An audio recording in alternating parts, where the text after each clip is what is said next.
Welcome back to WagerTalk.com. NFL Sunday action. I'm Marco D'Angelo, joined by Bryan Leonard. We're going to break down the Atlanta Falcons at the Tampa Bay Bucs. Bryan, from 5-0, the Atlanta Falcons, to 1-5 their last 6 games. What's happened with this team? Well, even when they were 5-0, we thought they were a fraud. Of course, we could say the same thing about Carolina. It was now 11-0. A lot of people were downgrading Carolina. But, when they don't have a good running game, they're not very good.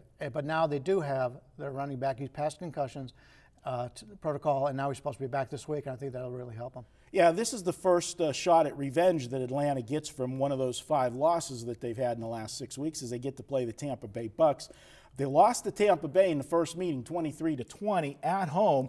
They were an 8-point favorite in that game, and they absolutely gift-wrapped that game for Tampa Bay. 4 turnovers in that game and none for Tampa Bay. And when you're -4 in the turnover ratio, you would expect to lose in a blowout. They still only lost by 3 points, which tells me they are a far superior team. But Tampa Bay has been improving, at least record-wise. But if you look 3 of the last 4 weeks, Tampa Bay's points that they're scoring has been declining.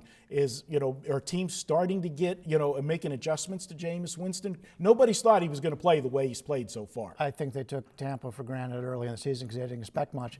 I wouldn't say Atlanta's the far superior team, but they did outgain Tampa in that game by 200 yards. And when you're outgaining somebody by 200 yards and you lose a turnover battle by 4, that means you were doing pretty much anything you wanted until you turn that football over. Because normally you don't see those teams winning the yardage battle. So you have Atlanta in that situation. And as I pointed out, the running back's back. So that opens up the passing game a little bit. I've been riding Tampa. I like Tampa. But I think this line at this point, the thing is with Tampa, and I talked about it in another video, they're terrible at home. They're 2-12 straight up at home. They play better on the road. I like them better as a dog than as a favorite. So this is a situation that I'm going to lay off this game. I would like to play Tampa, but when you've got a home field advantage that's almost 0, I can't lay points to an Atlanta team looking for revenge.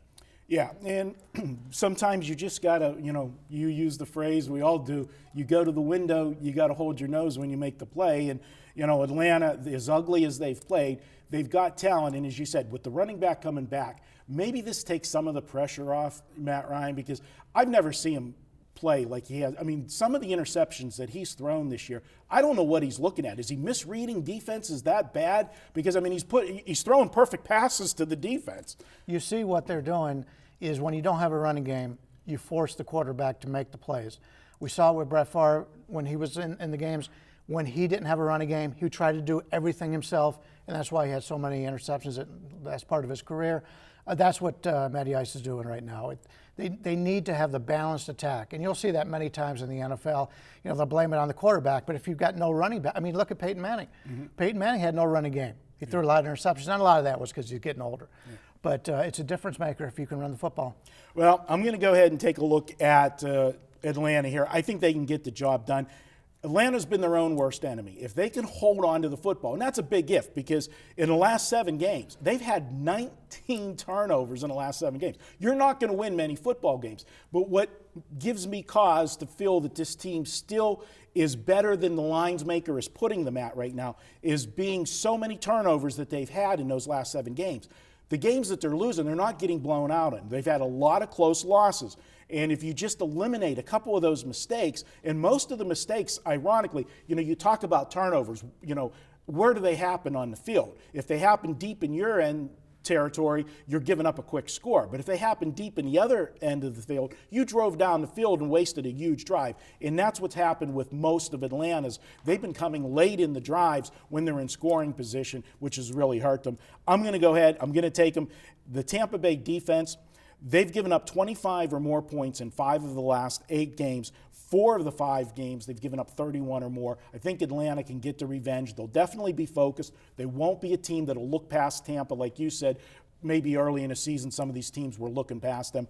Let's go ahead and make Atlanta our video best bet for this week. We hit last week. Bryan hit his. Let's see if we can get you guys 2-0 again this week with our video best bets. And if you want to head over to WagerTalk.com, this Saturday I'm releasing a 5% play on one of the conference championship games. I like one of them a lot. I think there's great value in the line. I think the line is off on this game. You can get that game over at WagerTalk.com. Remember, we're 29-15 lifetime at WagerTalk with the 5% plays, and that will be part of my weekend all access for $69. We'll be back with more videos here at WagerTalk.com.